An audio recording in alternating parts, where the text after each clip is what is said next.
La colère du monde agricole pour ouvrir ce journal.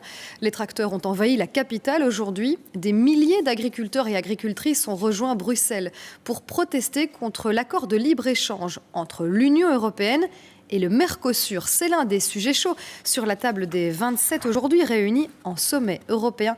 Reportage Raphaël Albardier et Léa Defour. À coups de klaxons et de pétards, des milliers d'agriculteurs originaires de toute l'Europe sont venus faire pression sur les chefs d'État réunis en sommet aujourd'hui. Dans une ère où il y a beaucoup d'insécurité dans le monde actuellement, je pense que la souveraineté alimentaire est quelque chose de très important et je pense que l'Europe devrait nous soutenir beaucoup plus que ce qu'ils font actuellement. Les agriculteurs s'opposent notamment aux coupes budgétaires de la PAC, la politique agricole commune. Son budget devrait être réduit de 20% dès 2028. Pour la prochaine PAC, c'est 25 000 € en moins. Je n'ai plus de salaire. J'ai mon grand-père qui est agriculteur des deux côtés et ça est de pire en pire l'agriculture dans tous les pays. Il n'y a plus rien qui va. Et toi, tu aimerais devenir agricultrice et c'est quelque chose qui te fait peur pour son avenir ? Mais il n'y a plus d'avenir dans l'agriculture parce que ils sont derrière un bureau avec un costume cravate, mais ils ne savent pas ce qui se passe derrière, dans un champ ou dans une ferme, ils ne savent pas.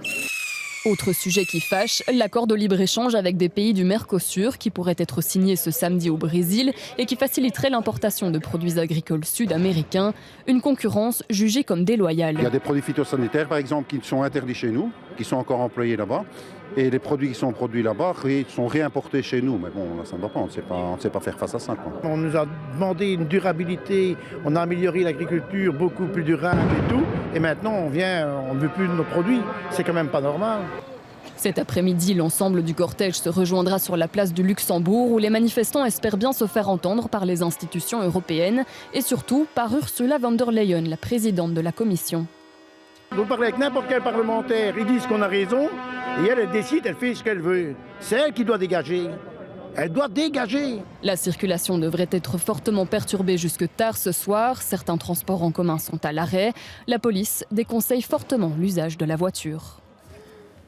Vous l'avez compris, vu le rassemblement impressionnant, il est donc conseillé de ne pas circuler dans le centre de Bruxelles en voiture, de privilégier le train et le métro, d'autant que la situation est très tendue dans le quartier européen avec des débordements. Vous le voyez, des affrontements ont éclaté entre manifestants et policiers. Les premiers à coups de jets de pommes de terre ou autres projectiles comme des pétards.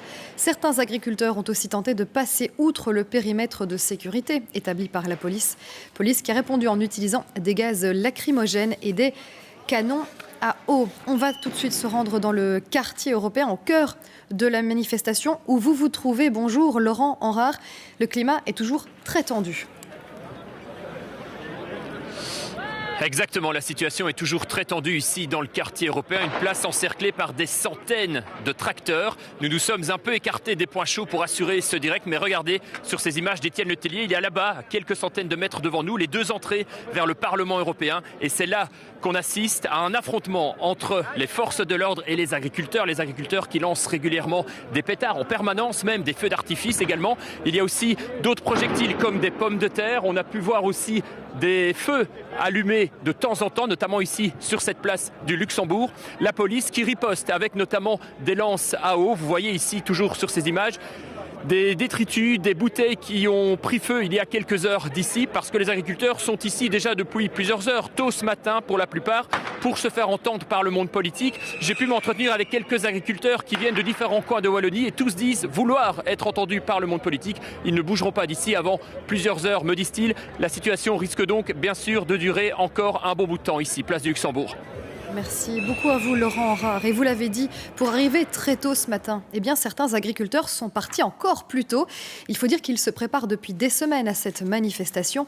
Paromita Ouidar et Benjamin Carlier ont suivi le parcours de l'un d'entre eux depuis Gembloux, en province de Namur. Il n'est même pas encore 7 h du matin, mais sur cette sortie d'autoroute près Namur, des dizaines de tracteurs sont déjà rassemblés. Ils attendent que d'autres agriculteurs venus de Ciney les rejoignent, des jeunes très motivés à faire entendre leur voix. On va leur mettre la pression, en tout cas on va essayer, parce qu'avec un nombre pareil, en tout cas, on espère que ça va faire quelque chose. Alors que le soleil se lève, le cortège arrive à hauteur de Wavre. De nouveaux agriculteurs rejoignent la file de véhicules. Par moments, les tracteurs ralentissent toute la circulation en occupant les 3 bandes de circulation vers Bruxelles. Mais ils ont le sentiment que la population est avec eux. Je crois que les gens comprennent que le Mercosur, ce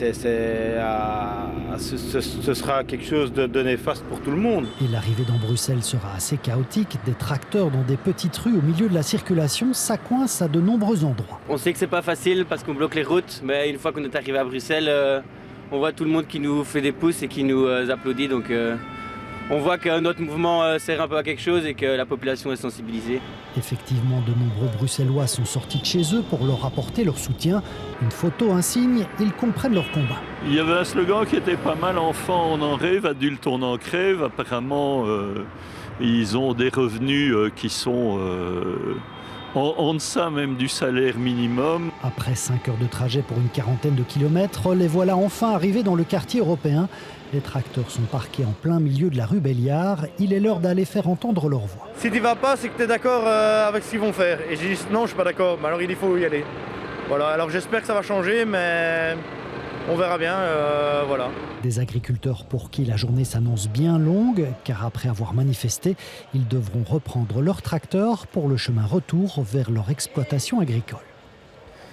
On l'a donc compris, les agriculteurs européens refusent ce traité. Il est pourtant censé faciliter les échanges commerciaux entre l'Europe et les pays du Mercosur, à savoir l'Argentine, le Brésil, le Paraguay et l'Uruguay, ainsi que d'autres pays associés.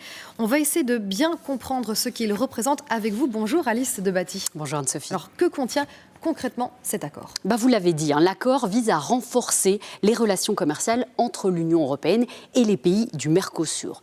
Concrètement, comment vont-ils s'y prendre? En supprimant quasiment totalement les droits de douane. Cela veut dire que l'Argentine, le Brésil, le Paraguay et l'Uruguay auront un accès privilégié au marché européen pour exporter leur bœuf, leur miel, leur riz ou encore leur poulet. Alors pourquoi est-ce que la Commission européenne veut-elle conclure cet accord ? Eh bien parce qu'en échange, les pays du Mercosur vont aussi lever leurs barrières commerciales pour des produits européens. Et ça, c'est une bonne nouvelle pour l'automobile, le secteur des produits chimiques, les équipements de haute technologie, mais aussi les produits pharmaceutiques. Pour la Commission européenne, cet accord, c'est aussi un enjeu géopolitique important. Il permettrait de créer la plus grande zone de libre-échange au monde. Et quelle est la position des différents pays européens ?